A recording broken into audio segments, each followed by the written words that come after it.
What's up, everybody? This is Whiskey in the Six. I'm Rob, doing my top 6 buy blind distilleries. What that means is I would recommend you buy pretty much anything from these distilleries, especially from the core range, blind without trying it. Okay, so honorable mentions, I'm gonna put Springbank, Longrow, Hazelburn, Kilkerran. Now, obviously, Longrow and Hazelburn are all part of the Springbank distillery. Kilkerran is part of the conglomerate, but not technically the same distillery.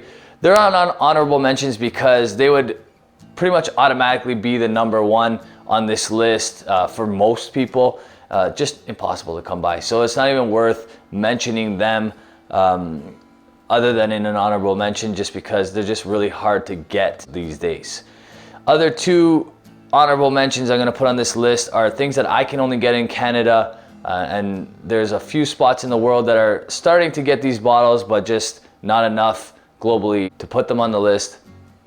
So that's the Shelter Point Distillery. I know they're making their way out into California, but they still aren't available in most parts of the US and Europe and Asia. So I didn't think it would be fair to put Shelter Point on this list, but I wanted to honorably mention them, as well as 2 brewers. They made their way out to France. I'm not sure if that's a continual thing or what's happening with that, but I know that it's not readily available across the entire planet, so I didn't feel like it was fair to put them on this list, although I love those 2 distilleries and very proud of what they're doing. Number 6 is the Bunnahabhain Distillery. Great core range.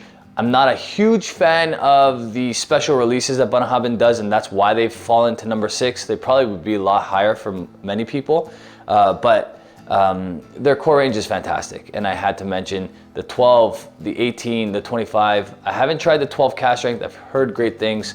Really want to try that one. So yeah, Bunnahabhain had to be my number 6.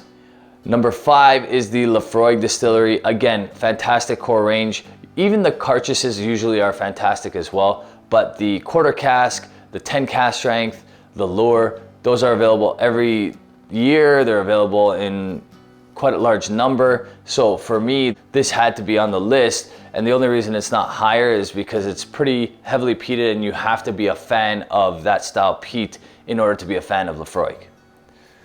Number 4 is the GLEN Scotia. Now, everything I've tried from GLEN Scotia, especially recently, has been fantastic. Early on, when I was first introduced to GLEN Scotia, there were some hit and miss things for me, but they seem to have it on lock now. The 15 is great, the 18 is great.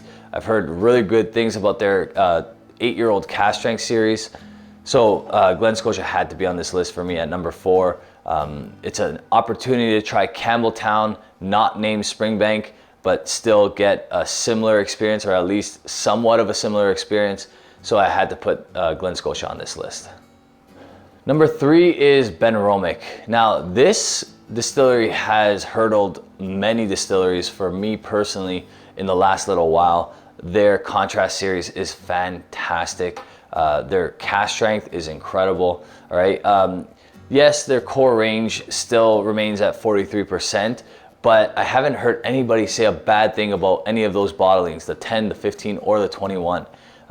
The only thing they mention is that they wish it was higher ABV, which is understandable, but the fact that these guys are just banging out quality expressions made them have to be on this list. The contrast sherry is phenomenal. That peated sherry, it's incredible. I love it. A staple on my bar as long as they make it. It might not be around for much longer, if it is even available where you are now, but just one of the many things that they're doing really well. Number 2 is the Arran Distillery. Now, Arran became super popular, it feels, once they changed their bottling style. With that bottling style change came an improvement, or at least in my opinion, a drastic improvement in the liquid itself. I know a lot of people were fans of Arran before they changed their bottling style, but me personally, what they did to the 18-year-old just changed whiskey for me. That 18-year-old I always have to have on my bar. It's fantastic. I stocked up on the first batch. I will be stocking up on the new one when it comes, just because I know I need to have that on my bar at all times. The 10 is fantastic as well. Stuff like the Sherry Bodega, just great all-around value whiskey. So Arran had to be number 2 on this list. Has become one of my favorites, obviously. in the last little while. All right, so number 1 is the Glenallachie distillery. I think that's pretty obvious for many people that watch this channel. I absolutely love Glenallachie. Billy Walker's doing an incredible job with Glenallachie. The 12, the 15, the 18, the 25, all excellent. That's their core range. You have all sorts of different bottlings that they're doing. A port, they're doing a PX. The 10-year-old cask strength is phenomenal. Honestly, just great quality stuff all around. Incredible job by Billy Walker. Had to be my number 1. I really don't know if it can be rivaled right now. I don't think anybody else is offering value for quality like Glenallachie is. And the McNair's branch to this as well, which the peated style McNair's is doing, is actually really, really cool too. So Glenallachie had to be my number 1. Billy Walker's doing an incredible job, of course, as to be expected. But yeah, these are all distilleries that I think you should be able to buy without trying and be satisfied with them. Cheers, guys.